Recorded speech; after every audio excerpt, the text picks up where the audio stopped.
Boy, this is the second one of these stories we've done in the last day or so. A story where I just won't blame you if you think that the stuff you were about to hear is an exaggeration, that I'm just blowing things up to make a point.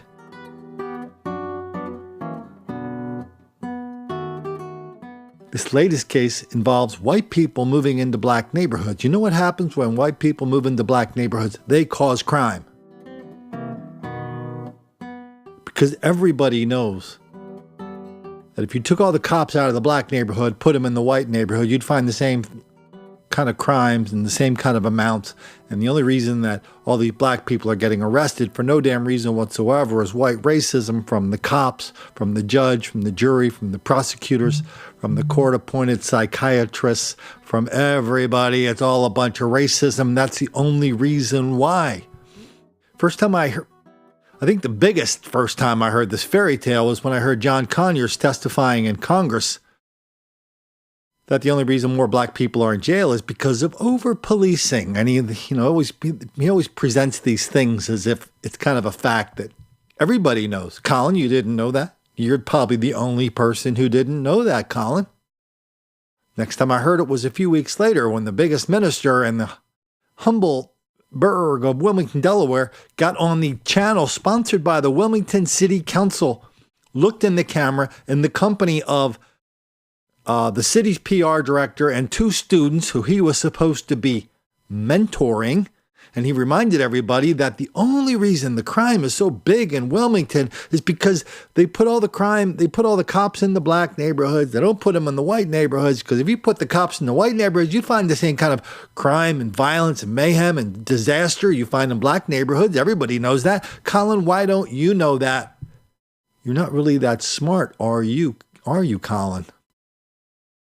Next time I heard it was in Manhattan. City councilman and a couple of other New York City councilmen and a black councilman, a black moderator, and a couple of white professors, they were all talking about gentrification and what a catastrophe that was for their neighborhood. And what's the worst thing that could happen to your neighborhood? White people can move in. What are the early signs? A white jogger. What's another sign? A white couple pushing a stroller through your neighborhood, a black neighborhood. Oh no, can't have that. I mean, I was waiting for one of these guys to stand up and, start screaming through the audience out the theater doors, yelling, "The white people are coming! The white people are coming! To arms! To arms! The white people are coming!" On some level, though, we do have to start thinking about how you have all these public officials all over the country saying white people are not welcome in our neighborhood. This racial venom, this black and white hostility dripping from every one of their comments. You have to wonder. No, you don't have to wonder.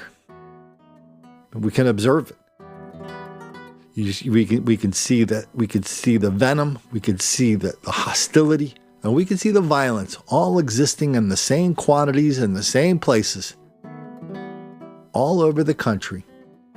Then people come to us and they go, "Well, Colin, I don't know how you could ever say those things are related. That's kind of crazy." Now we come to the Atlantic magazine, the venerable Atlantic magazine. This is one of the oldest, most respected magazines in America. Parentheses, that means liberals have been supporting it and reading their stories for a very long time. A couple years ago, the Atlantic decided they were not going to fall behind any magazine when it comes to being down with the cause. So they started publishing stories by the great Ta-Nehisi Coates, a fraud we've exposed on these pages many a time. I mean, all he does is he writes books about his life story, and the life story is the same. I mean, his life story is, I grew up in Baltimore, and every time I stuck my head out of my house, I got beat up by or chased by a bunch of black people. And oh, by the way, that's the fault of white racism, and any idiot could see that. Why can't you see that, Colin? This guy flies around the world on behalf of the Atlantic. Goes to the Aspen Festival of Ideas. Then he jets over on private planes. Then he jets over to Paris with his family. And now we've got these editors at The Atlantic. They're carrying on. They're doubling down because this is what happens when white people move into a black neighborhood. We have conditions for more surveillance and more misconduct. Okay, the story begins with a parade. Every year they have a Caribbean Day parade there. I forget what it's called, but they call it a Caribbean Day parade, but it's really a black parade. And every year they drink. There's lots of drinking in the daytime and the evening. The parades at night goes on all night. Lots of property destruction, mayhem, violence, disregarding police orders, that kind of stuff. 2-3 years ago, one of the top aides to the governor of New York was shot and killed. That got everybody's attention. They were saying, hey, that's been happening for a long time at that parade. Is that really a normal thing now? This year, even Mayor de Blasio got sick of it. So he put a bunch of cops in there, put a bunch of horse cops and lots of policing there. It turns out that having police causes crime. And that's how this article begins. After they taught, so they got one of these, what a racket this journalism thing is. You get some idiot to say anything and you inflate them and then make it seem like they're much more important and much more interesting than they really are. So they're talking about this, what's it called? The Jouvert parade. It derives its name from a Creole term for daybreak. And, went on and on and on. Then they get to the part where they go, well, why are so many people being arrested over there? What's the problem? Here's Imani Henry, the president of the Police Accountability Group Equality for Flatbush, parentheses. That means he's unemployed or on welfare, and he's got a lot of spare time to put together groups that consist of him and some willing reporter that he dupes on occasion, such as right now. Let's hear what Mr. Imani Henry has to say. Quote, there's a criminalization of our neighborhood. Mr. Imani Henry believes it is part of a stepped-up law enforcement as part of a larger pattern of increased surveillance in gentrifying areas. And the police actions have coincided with increased gentrification. That claim is not just speculative, says the reporter. After the past 2 decades, gentrification has become a norm, blah, blah, blah, blah, blah, blah, blah, blah, blah. And this is what happens. This is what really happens in gentrification. They often leave out a critical side effect that disproportionately affects communities of color. We are, of course, talking about criminalization. Isn't that one of the great words of the last 20 years? We are criminalizing you. So if you go out and break into my car and I catch you, you are not committing a crime. I am criminalizing you. The ability of the liberals to turn these words around and to use the passive voice and just invent things is limitless. George Orwell said, control the word, control the thought. And this is in action every day whenever you see a word like criminalization. Atlantic Magazine, in for a dime, in for a dollar, just goes on. One of the expectations has to do with the perception of safety and public order. You guys didn't believe me when I told you that the expectation of safety is a white thing, did you? You didn't believe when I talked about that article down in Baltimore called Baltimore, you're breaking my heart. Dozens of black people, including people who worked for NPR and lots of other news sites in Washington, Baltimore, took to the web to condemn that woman for writing an article about crime in Baltimore, even though she came out and said, oh, this is not about race. Oh, they got that squared away really quickly when they said, oh, hell yeah, it's about race. It's about your race, your expectation of safety, just because you're a white person. Well, that's not how we roll in Baltimore. That's not how they roll in New York with Mr. Hamani. Let me just blow through some of this article. Long-term residents begin to find themselves tangled up in a criminal justice system for so-called quality of life crimes. where police are drawn into neighborhoods where they didn't necessarily enforce nuisance laws before. Nuisance, yeah, I'm walking down the street, somebody punches me in the face. Yes, that's definitely a nuisance. Here we go. It's not a question of how many people are committing crime. It's a question of where police are directing their law enforcement sources, said Mr. Butler. This guy's great, Paul Butler. He's the former federal prosecutor in Washington, D.C. Does anybody remember his name? If you do, I'll give you lots and lots of extra brownie points for that, because I didn't remember his name. Wasn't 100% sure anyway. But I kind of thought it was this one guy. Let's finish this quote. It's not a question of how many people are committing crime. It's a question of where police are directing their law enforcement resources, because wherever they direct the resources, they can find the crime. This guy was a federal prosecutor in Washington, D.C. When he left, he became a law professor. He wrote a big article in the Washington Post saying black jurors should not vote to convict black defendants because there's too much white racism built into the system. Because cops are always picking on black people, letting white people getting away with all this crime. How about a little bit of racial jury nullification? That's Paul Butler. Keep it up, Butler. Atlantic will give you your own private plane, too. Blah, blah, blah. San Francisco, disproportionate strike, blah, blah, blah. The white people are taking over. The gentrifiers, they don't want to share. They want to take over. Yeah, all those white hipsters, they move into a neighborhood. They don't want to share. They just want to be able to walk down to their coffee shop in their sandals and in their gender-neutral garbs. That's all they want. According to Butler, here's what that is. They're not wanting to share. That's taking over. And one of the tools they can use to take over public spaces, says Mr. Butler, is law enforcement. This Butler, good Lord. Yeah. Then he talks about the famous Spike Lee case, where Spike Lee, his dad is up there doing drum circles in some part of Brooklyn, I think, and the neighbors go, "Hey, do you think we can, limit the drum circles to 12 hours per day?" Spike Lee went crazy when that happened. Blah, blah, blah. Lots more stories about all the cops are attacking black people for no reason whatsoever. Da, da, da. Oh, here we go. Now we're talking to Kathleen Lanier. Now they bring up Kathleen Lanier. She was the former police chief of Washington, D.C. from 2007 to 2016. What happened to your city during that time, Kathy? Is there one human being on this planet besides you who think you made a difference to make Washington safer? Or did Washington become a more dangerous chocolate and dirty city on your watch? Did your crime numbers go down, Kathy? Are there lots of places you can go in Washington now where you couldn't go before? Or is it just the opposite? I've done so many stories on Washington, D.C.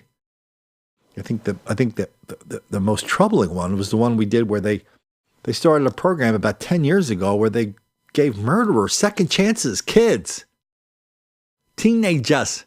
All of a sudden, they have hundreds and hundreds of people committed who are guilty of murder and rape and unbelievably horrific violence. They're back on the street doing it again because some idiot like Kathy Lanier and the people around Washington, D.C., they know that that one crime doesn't define my life. So go out there and be a good person. I know. I wouldn't believe that either if I didn't see the videos of it. Some residents in these ghettos can be overwhelmed by the sudden increase in security, which is not always confined to public law enforcement.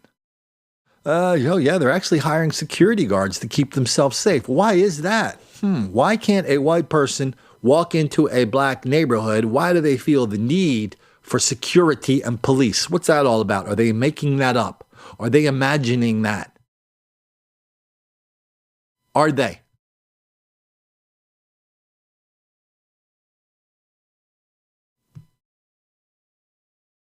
This goes on and on and on. Lots more stories about, oh man, these cops are. That also says, the more white people, that means the more opportunities there are for police abuse, because everybody knows cops are always abusing black people, right?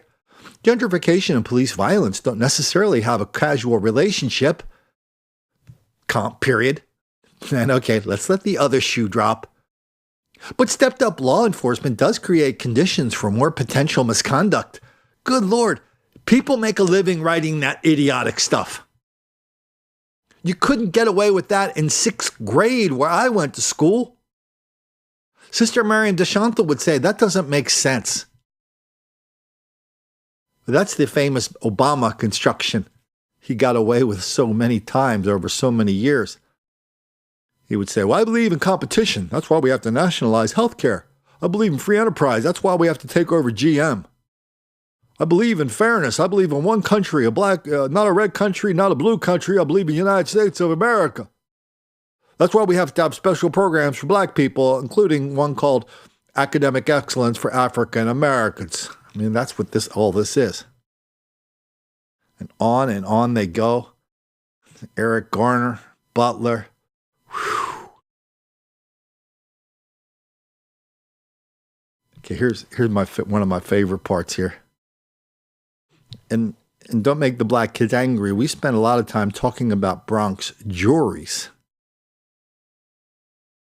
Whether you're in the Bronx or Brooklyn, you get all these white people moving into these neighborhoods. If somebody gets clunked on the head, they're not going to do the witness intimidation thing.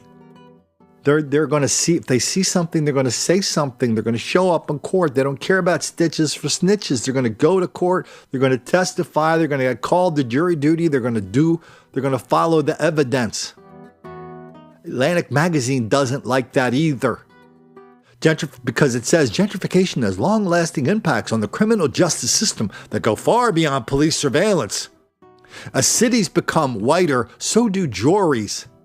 In Washington, for example, it's not unusual to have a predominantly white, if not all-white jury in a predominantly black city. I wonder now tell me, how does that happen? How do you get all-white juries in a black city? Does it have something to do with people who report for jury duty? Does it?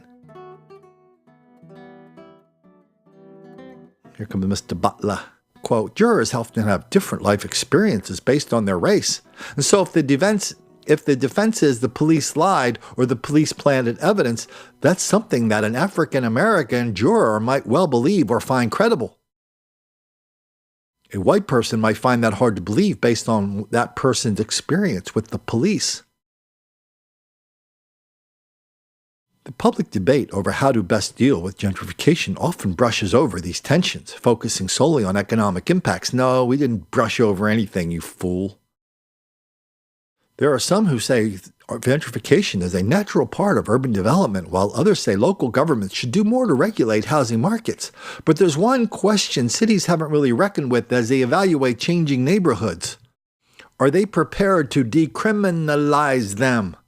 Oh, I love that. I love that.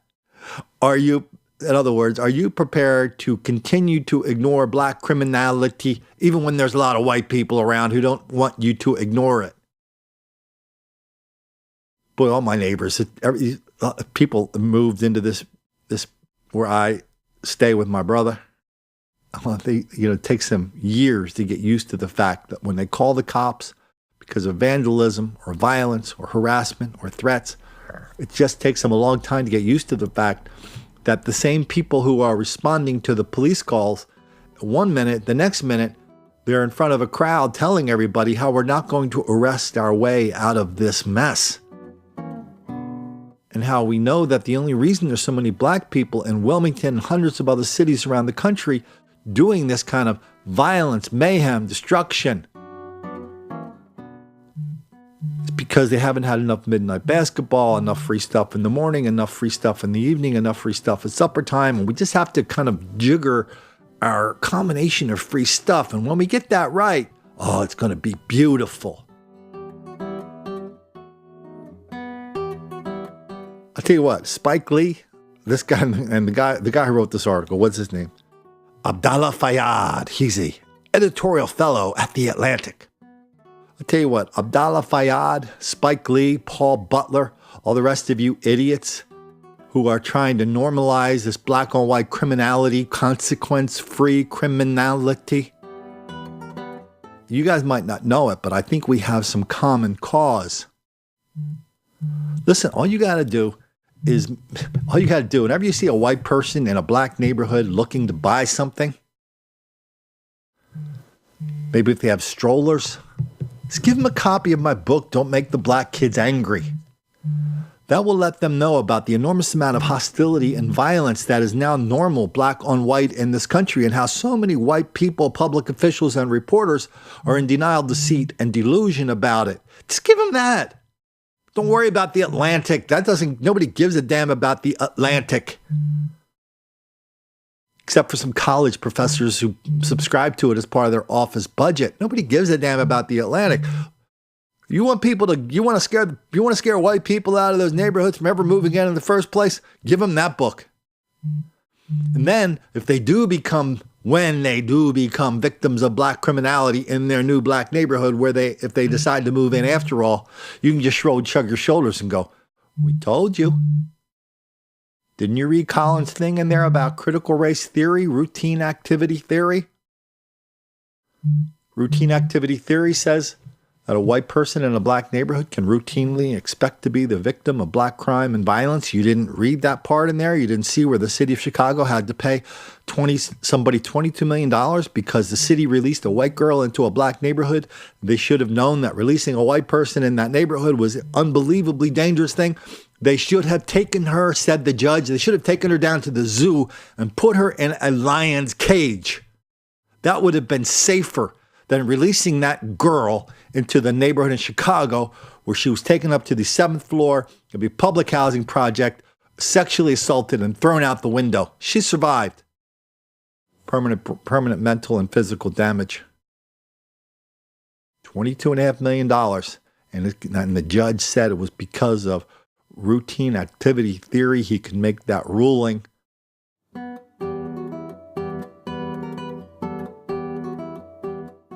Papers in Chicago didn't have any idea what to do with that story. Good Lord, it was like panic in the newsrooms. Here's a judge saying that black people are naturally disposed to attack and harass white people. In other words, what every white person in Chicago knows about why they cannot go into certain no-go zones. These newspaper editors, man, they were doing the Tylenol, aspirin, they were getting headaches. I don't know if they were doing anything stronger. They probably were. Because they knew they had to print that story day 1, but they were never going to print it day 2, 3, 4, or 5. Because that kind of story sure gets those black kids angry.